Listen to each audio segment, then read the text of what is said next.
Ciao, my name is Umberto Mucci and this is We the ItaliaNews, a podcast about Italy during coronavirus times. Today is Thursday, June 9, 2022. Italy is set to lift the last remaining requirements to wear masks indoors after June 15, except for hospitals and care homes. The numbers keep on going in the right direction, and it seems that for now Italy is succeeding in coexisting with the virus. But already during the elections and the referendum of next June 12, people will be able not to wear masks, even if the Italian government says that wearing a mask during the voting procedure is not mandatory but highly recommended. On June 12, Italians have been asked to vote on 5 referendums on 5 different aspects governing the Italian justice system. In addition, nearly 9 million voters will be called upon to renew municipal councils in almost 1,000 Italian municipalities. For the referendums, 51.5 million Italians are eligible to vote. For the results to be valid, 50% plus one of eligible voters will have to go to the polls, and all predictions say that it will not happen. The last referendum was held in 2016, and only 31.80% of eligible voters went to the polls. According to the Organization for Economic Cooperation and Development, the Ukraine war will limit Italian GDP growth to just 2.5% in 2022 and 1.3% in 2023. Because of the war, our country is third to last among European Union nations in terms of growth recorded in the first quarter of this year. And talking about the war, a few days ago, in agreement with the Italian government, the Secretary General of the Italian Ministry of Foreign Affairs summoned the ambassador of the Russian Federation to Italy, firmly rejecting the accusations of immorality made against some of Italy's institutional and media representatives in recent statements by the Russian Foreign Ministry, and reaffirming Italy's strong condemnation for the Russian Federation's unjustified aggression against Ukraine. The Italian also reminded the Russian ambassador that in Italy the press is free, as opposed to Russia, so the Italian government is not responsible for what the Italian free press says, as in any other free and democratic country. Of the top 3 wine-producing nations in the world, Italy was the only one to see growth in 2021, according to the recently published study. Italy produced 50.2 million hectoliters of wine in 2021, up 2% on the previous year, ahead of France with 37.6 million hectoliters, minus 19%, and Spain with 35.3 million hectoliters, minus 14%. In Italy, sales of sparkling wines, plus 21%, grew above those of still wines, plus 12.4%. Organic wine sales increased 11% to reach a 3.3% market share, while vegan wine sales rose 24.8% to account for 2.2% of the overall market.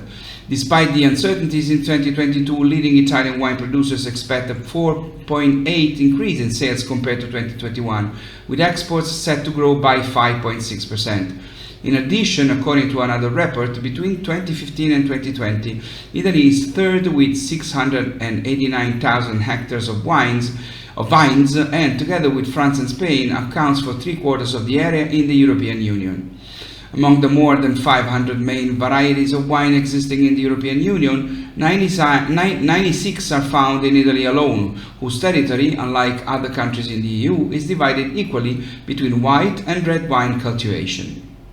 Another area where Italy excels is in museums and cultural venues. Italians can enter for free in any state museums on the first Sunday of every month, an initiative that returned last April with resounding success after a long stop due to the COVID pandemic.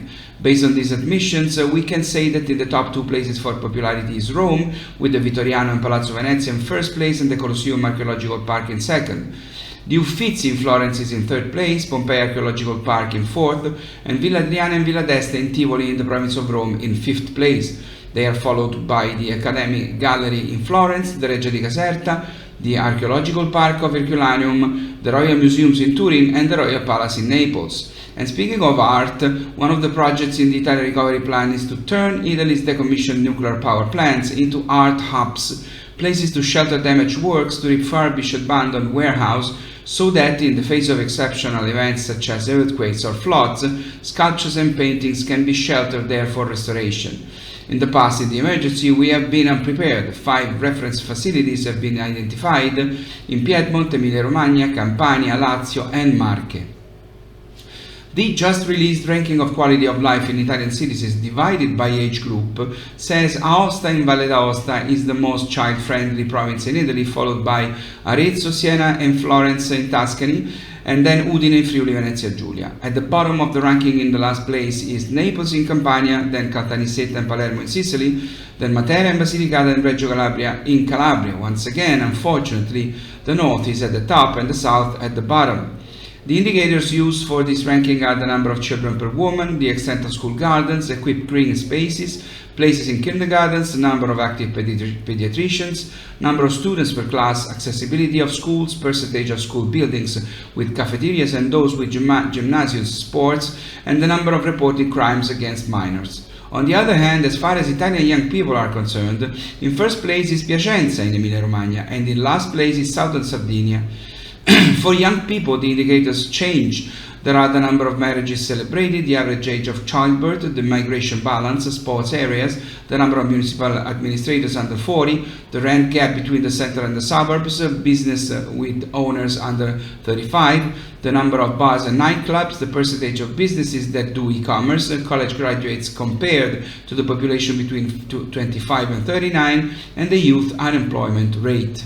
The elderly, on the other hand, again according to the same ranking, would live best in Cagliari in Sardinia and worst overall in Pistoia in Tuscany.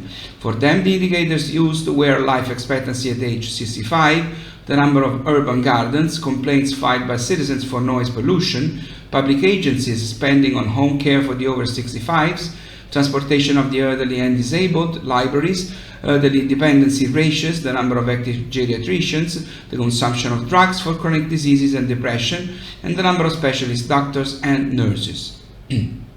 Yesterday, the European Parliament made a historic decision approving the European Commission's proposal as part of the Green Transition Project to Zero Emissions, the sale of new cars and any vehicles with gasoline, diesel and combustion engines will be prohibited in the European Union from 2035. But an amendment was also approved to safeguard, even for just 1 year, manufacturers of excellence and luxury cars such as Ferrari and other prestigious companies in Italy's Motor Valley.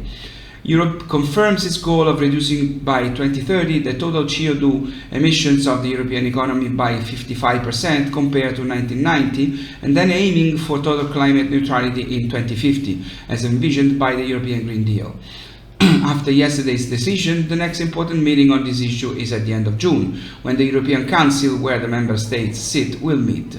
This body's approval, which is much more difficult than that of the European Parliament, will also be needed to make the legislation final. So the fate of the car in Europe is not decided, but yesterday's decision will certainly have a huge bearing on the continuation of negotiations. As I often do, I end the video with a small but good news story about an Italian sports success story.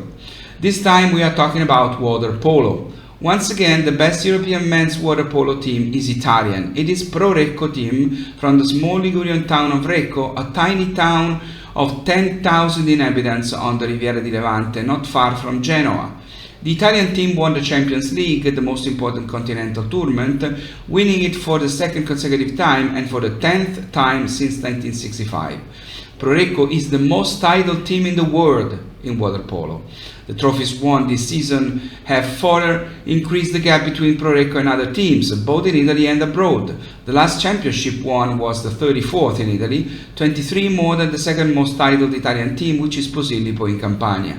The gap has also increased in the Champions League in Europe, where the only two teams currently keeping pace are Serbia's Partizan Belgrade and Croatia's Mladost, with 3 Champions League less than Pro Recco, less than the Italians. It's all for now, it's all for today. Please stay safe and take care. We the Italian News will be back next Thursday. Please stay safe, please have a good time. My name is Umberto Mucci, this was We the Italian News. Ciao from Rome.